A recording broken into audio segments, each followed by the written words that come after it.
All right, 7:30 on a Wednesday edition of Double Jab Podcast. Rich Quinones, Rob Scott, powered by the Atlantic City Boxing Hall of Fame. Inside the Tri-X57 studios, Tri-X57.com, coming to you live. You just heard a little teaser there from Mike Tyson as well. Atlantic City Boxing Hall of Fame weekend, the inaugural class, as I mentioned.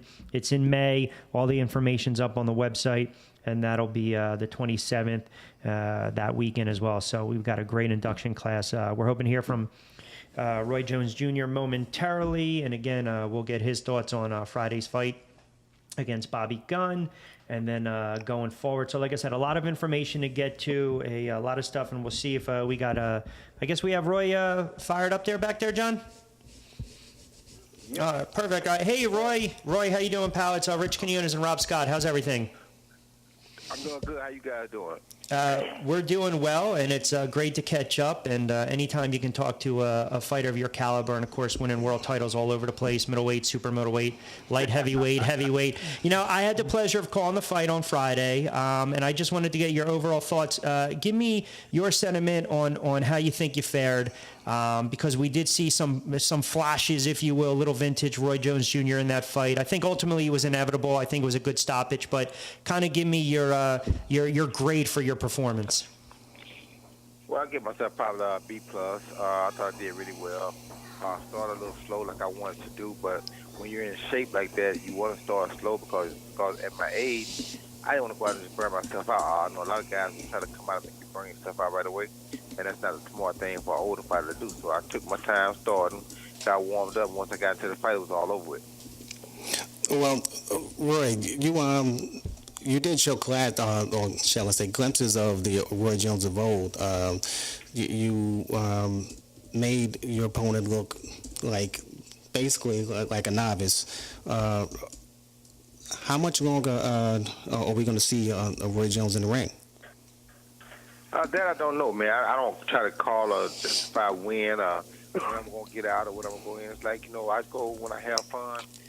As you saw the other night, I had a great time doing it. So if I'm having fun doing it, then I do it while I can. But, you have to be smart. You have to think more businessman and take the fights that are smart for you to take and don't be doing nothing crazy. I mean, you're going to take a gamble, you need to take one gamble here and there every now and then. Meanwhile, you can enjoy fighting fights like that and stay in shape. And you still can entertain people. You can do things that other people can't do. You do things that people wish that they could do. I mean, it gives you opportunity to do things that it's like every fighter that I train would wish that they could land a 4-punch combination like that. You know what I mean? So it's like you inspire them to do better. So it's fun to me because I know it's inspiring to them. And again, a couple of minutes with Roy Jones Jr. Snappers on the line as well, doing some good stuff together with that partnership. And Roy taking care of Bobby Gunn on Friday in Delaware for the vacant WBF Cruiserweight Championship. Roy, we had this conversation, you and I think it was after the Green fight. Then we had it a couple years later. Then we had it a couple years later. And it seems like we're going to have it again. And I thought Rob brought it up perfectly, talking about how much longer you want to fight. You know this. You know how boxing is. Someone will say, he's a legend. He's 48 years of age. And again, I don't want to harp on it because I know your thoughts, but I just want to get it on the record. Do you get tired of hearing, people say, why should Roy Jones Jr. continue to fight? Because ultimately, it's not the media's job to tell a fighter when to stop fighting, when to continue fighting. That's up to the fighter, his management, his health, his family. I understand that. But does it get a little old with you? I mean, if you feel like fighting, someone would say, why continue? The legacy's already intact. Yeah, it gets old because that's what they can say, and because they can't do it, they can sit down and say what you shouldn't do. And it's a shame that most people don't want to see you do good or don't want to see you do things that are going to shock the world. Most people are haters because they're not doing nothing, and they don't want you to do no more because they feel like you've done too much already. And it's like some people are concerned about your well-being. Some people do care and hope that you don't get hurt. But like I tell people all the time, 38 years in boxing, if I'm hurt, it's already too late. So why worry about me? God gave me life, not man. So God is the only one that got the right to tell me when I should or when I shouldn't. I'm not, like I said, I'm not dumb. I know that things slow down and you don't, it's a lot more in your body. It's harder for you to recover. So a lot of things that are different. So you have to take all of those things into accord before you fight and when you fight. But as long as you do it smartly and don't go out there trying to prove that you Mr. Macho Man World Beater because you don't have to prove that because that legacy is in place. So you be smart and take the right fight, and it's cool. Absolutely, and this snapper cutting in as well. I was just about to. People realize this, how many fighters at 48 years old have fought every year since they've been a pro, every year with no days off. How many guys these days? Find two young guys right now, take them off the streets, put them in the ring right now, and they couldn't even last 2 or 3 rounds with each other. When you guys get it, then nobody can tell when guys is that. Point blank period. Snapper, you deal with Roy, so we have to push the Atlantic City agenda, if you will. And Roy has had some good fights here at Atlantic City. When are you guys coming back to Atlantic City? Well, Roy, you can take that, Will, and then I can. Well, Atlanta City is a great place for boxing. Just that they got out of the business. Seemed like for a little while. I don't know why, but they really haven't had any big fights there. But it's like, to be honest with you, I would love to rebuild somewhere like Atlanta City. It's just that people, it's like, Floyd Mayweather went and he had to get Showtime to give him the money that he wanted. And look what he did for Showtime. He bought some of the best, most spectacular events to Showtime that they probably ever had in their whole career. So it's like, when you pay a man to perform, then the man will perform for you. It's like I always tell people, and I've been telling people that for the longest. And that's really but that really was part of my motivation in this last fight, was to show people that, hey, I still can perform when I want to, but I ain't gonna do it just for the fun of the money. You pay me, and then I perform. But if they ain't gonna pay me, then what am I performing? I mean, I do what I do, but it's like it's fun to perform, and I love to perform. And if you inspire me to perform, I'll perform even better. But if I'm not inspired, Bobby inspired me because he wanted. So it ain't had nothing to do with the pay. He been asking for me for too long, and I knew he thought he could beat me because you wouldn't ask for a man that much if you didn't think you could beat him. So it's like, to revitalize boxing in Atlantic City, you got to have somebody that can revitalize and entertain the crowd while they do it. That's what Roy Jones does. That's what Roy Jones was put here for. So I ain't got but a little bit left. They should take advantage of that and let me wake Atlantic City back up. So people always say, well, it's like they don't want to pay you. They want to lowball you and don't give you what you deserve. What they feel like they want to give you what they think you deserve instead of giving you what you really are worth. And like I said, people always say, well, you're a legend. You cemented your legacy. Well, treat me like it. Well, what's your ideal Atlantic City fight? If you were to fight here again in Atlantic City, what's your ideal fight? Think about it like this. There's one guy up there already, a guy who was a former champion. He been challenging me, but it's like for me, there's nothing in fighting him but Emmanuel Mayfield. He's not a bad guy, not a bad fight at all. He's a former IBF champion. He's from around that area. That would be a good fight just because of the fact that Roy gonna put on a good fight against anybody. But if I can make a fight against Bobby Gunn look interesting, then I'm pretty good. Because Bobby is not the guy who you think you're going to see the most action out of in a boxing ring. Bare knuckle, he's going to give you some good action. With boxing, I mean, you never know what you're going to get with him. I've never seen him in a real instant, really, highly active boxing match. You understand me? But I made it look fun and instant. So I'm going to perform and entertain no matter what you put in front of me. Hey Roy, is there any thoughts? I know there was a report that you might be interested in fighting in Belarus in May. Is there any validity to that? Fighting in Belarus? No, I heard Vlad post that. I don't know nothing about that. Okay, that's we're getting you on the record, right? Yeah, absolutely. Yeah, I don't know about I don't know about the whole thing. Like I say, my thing, I'm not opposed if I know it, but I haven't heard nothing about that yet. So that's not necessarily true. But and speaking of me, this Snapper speaking, like Ray McClellan is doing a beautiful job down there with the Atlanta City Boxing Hall of Fame, and and Roy loves New Jersey. I love New Jersey, and I wouldn't mind getting down there and in New Jersey and making a home and making boxing great again. With Roy Jones Jr. and Ray McClellan and getting on board and building Atlanta City back up. And with guys like us, you can't find a better candidate, for the job to build it. I mean, Atlanta City, has been, in the slumps with boxing, for the last 2 years. and we can build it up again and make it, mini Vegas. I believe so. Well, we definitely have to give you a plug, Snapper. Snapper Management, you manage a few fighters. Tell us who's on your roster and tell us who's, because I know you have a bunch of young fighters, and I know that they're going to take some time to be groomed, but at the same time, a good manager can do that. Tell us about some of your fighters that you have in place. That's good that we are definitely going to see in the future. Well, Roy worked with me with a lot of my guys. We have guys, a couple guys from Pensacola, Florida. We have Freddie Wilhite. We have Jamal Harris. We have Malik Iceman Hawkins. A guy, Devin Butcher. I have a few young prospects that coming up. Just going to make some noise here eventually. You just got to take your time with these guys. Mm-hmm. And, with me, I'm learning, from the best, Roy Jones Jr. So, sometimes, I punch on the gas a little bit, then I got to come back and say, well, listen, I went a little bit too fast and you told me not to. So, he's a good teacher, and Roy's a good guy and has a great patience for giving people knowledge. And that's what, I can contest to. Good guy. Hey, Roy, it's Rich again. Do me a favor, put your broadcaster's hat on for a moment, and because, like I said, if the boxing thing doesn't work out, you got a nice little gig going. So, but listen, I always like when we had an opportunity to talk about some upcoming fights. It seems as though one of the hottest tickets we'll see in a couple weeks is going to be Danny Garcia and Keith Thurman. First of all. And I don't want to put you on the spot, but I'm going to ask it anyway.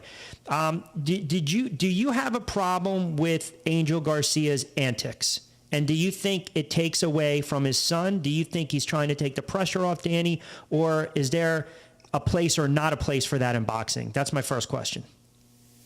You can't really have nothing to say about a guy that's him. That's what got him to where they are. So it's kind of hard to knock it. Although me myself, I wouldn't want my father to do that for me, because if I'm fighting, don't go start a fight for me. Let me handle my own business. Let me make it hard for myself if I want to make it hard, because you don't have to take not one punch. So you shouldn't be talking and inviting nobody to my head, because they're not coming to your head, they come to my head. I wouldn't do that to you, and I wouldn't want you to do it to me. Now, because they've been doing that and they're used to that, then maybe that works for them. So sometimes they feel like they're that much of a team where he's allowed to do that, and Danny's cool with it. So if Danny's cool with it, I'm cool with it. So, I'm not really the one to, for Roy, that wouldn't work, but for Danny, maybe it works. I don't know. And I know we got a couple more minutes, so I just want to follow up on the fight. I mean, do you see this fight either way? And again, just objectively speaking, you've got Danny Garcia, who a lot of people think is kind of an enigma over the last several years, and now you have Keith Thurman, that's a tough boxer. It's a good matchup. I mean, how do you see this if you were to handicap this fight? I don't know. It's a very good fight to handicap. It's kind of almost a you pick them. Both fighters are very good fighters, very talented fighters, and it's just a great fight to see. So, I think it's a great fight, and I don't know who's going to win it, but it is a great fight. I like that political correctness answer. so we can't even ask you about Triple G and Jacobs, huh? That's a very good fight, too, and that one I can talk about a little bit more, but to me, Jacobs is probably one of the better offensive fighters that Triple G has faced. And Triple G knows that, so Triple G is going to be highly ready for the challenge. And the only thing is that it's going to be a who hits who first. We don't know if Jacobs' punches can affect Triple G, but we do know that Triple G's punches can affect Jacobs. So it's a matter of who's going to get there first, who's going to land the biggest shot first. Because if Jacobs can land a big shot first, we may see something we haven't seen yet. If Triple G lands a big shot, we already know what we're going to see.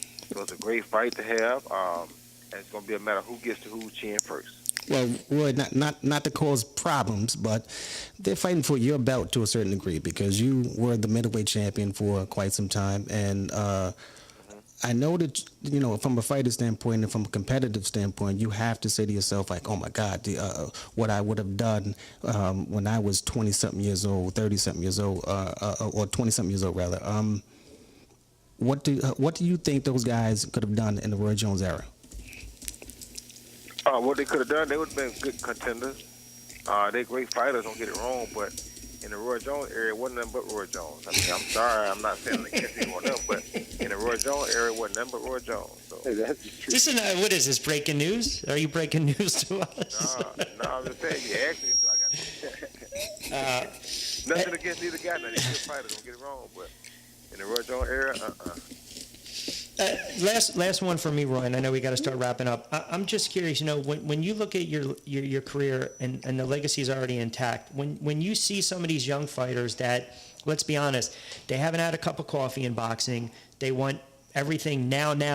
A lot of them pretend like they're putting in the work with social media. If they're not putting in the work, I mean, what is there anything about that from as an old school boxer that's been there and been through the wars and won all these titles and roller skating in the International Boxing Hall of Fame when it's all said and done? Does any of that bother you? yeah, it bothers me because nobody wants to be patient anymore. And it's just like you got to go back to the Bible again. And the Bible says, diligently seek the Lord. So you have to diligently do things. And if you don't do it diligently, then you're not really doing it the proper way. You can't just jump in and say, oh, I'm going right to the top. No, it doesn't work that way. You got to pay your dues. You don't know. You can't tell somebody how to go through something if you've never been through nothing yourself. That's why guys were made to come up the ladder, take their time. So take fights here, take fights there, take rough fights here, take rough fights there. You got to learn. You got to learn your craft. Once you learn your craft, then when you get to be champion, you're well deserving of that belt, and you probably hold it for a little while. But when you want to get it quick, it's just like they say about fast money: easy come, easy go. Well, Fast come, fast go. Well, Snapper, you're in a managerial standpoint right now. One thing that was told to me almost 20 years ago, it was said that they labeled boxers as whores. Now, when they said that, they were not only talking about how boxers are treated, but they were talking about how boxers treat themselves. In other words, that there's a certain sense of, with certain boxers, they're not loyal to you. You've done your work from a managerial standpoint, then all of a sudden, in the end, a boxer will leave you for someone else because of the money. You may not want to have them take that money because you see that there is it's almost blood money because they're taking the money and they're taking these heavy fights, but they're not ready. You, from a managerial standpoint, how stern are you with your fighters in the sense of how you're going to push them? Are you going to push them? Because, like I said, there are a lot of fighters nowadays that are making a lot of money prematurely, if you will. And that's one of the things that a lot of fighters are going to be pushing for. And you, as your manager, they're going to want to push for, I want money. But some of those fights that they're going to want to take, they may not be prepared for that fight. What's your take on that? Same thing Roy just said, easy come, easy go.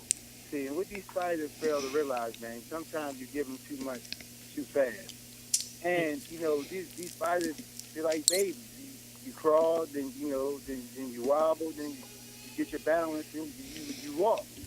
And that's what boxing is about. You just can't come straight out, the womb and start running. It's levels to this stuff here. And my biggest thing with fighters these days is just loyalty. It's loyalty. You could do everything in the world for these fighters, and it just takes one person to whisper in their ear, and it shambles. They leave their trainers, they leave their managers, their promoters, and sometimes you just leave well enough alone and just let the manager. If everybody stay in their lane and keep their position, everything will be smooth 9 times out of 10. Sometimes a person be so close to fame, these fighters be so close to fame, and they're not used to that part of life. They run from it. Because, it's like something good is about to happen, and that's, the devil's job, to put these thoughts in their head, because when the devil will never want to see nobody, these young kids do good. That's why so many murders out here today. So when these kids doing something that's pushing them in the right direction, they always got to be mindful that there's always somebody's going to be whispering in their ear. So you got to, that's the biggest thing with me, just loyalty. And they'll make it. All right, guys, listen. We always appreciate the extended time, Snapper as well. And Roy, look, I always appreciate your honesty. Even if I put you in a bad spot, it's always good to get some honesty out of you. You got it. We appreciate it, guys. Best of luck going forward, pal. Thank you. All right, you got it. See you at the Garden next month. All right. Hey, we coming to fight the division now. They get the last pop in there. I'm calling out everybody for. I mean, Roy, I can hang up and you're still going to be talking. I like that, man. There's nothing wrong with that. I'm doing the All right, you got it. Have a good one, champ. Be good. It's almost like when you have to go back and you got to talk to a guy like Antonio Tarver. You hang up the phone and he's still talking. Listen, a couple things. Good stuff, really good stuff. Let's take a quick time out. We'll come back. We'll kind of put a bow on everything. We'll get your thoughts on it as well. But good stuff from Snapper as well as Roy Jones Jr. Got about 10 minutes to play with on a Wednesday edition of WJF Boxing Podcast. Coming at you from Tri-X 57, of course, powered by the Atlantic City Boxing Hall of Fame.